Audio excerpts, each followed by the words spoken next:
Eneja zanima zgodovina, zato je z veseljem obiskal gospo Majdo, s katero sta poklepetala ob čaju. Bila je vojna, napadli so nas Nemci. Kot dekle, ki je ljubila svojo državo, se je pridružila odporniškemu gibanju Osvobodilni fronti.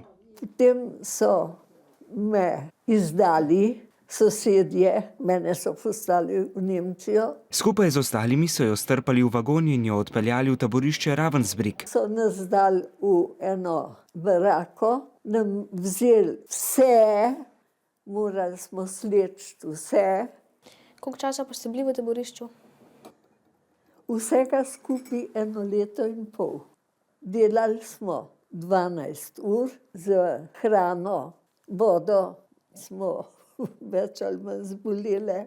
V Evropi je bilo več kot 20 velikih in več kot 1000 manjših taborišč, podobnih Ravensbrücku. V njem je umrlo največ Judov, kar 6 milijonov. Iztrebljanje Judov v taboriščih imenujemo holokavst. Zapirali in pobijali pa so tudi Rome, Slovane in druge. Slovenke smo zelo držale skupaj. Gospa Majda meni, da je prav, da tudi mladi vedo, kaj se je dogajalo v preteklosti. Zato, da bi se svet premislil in mislil, da ne vojne.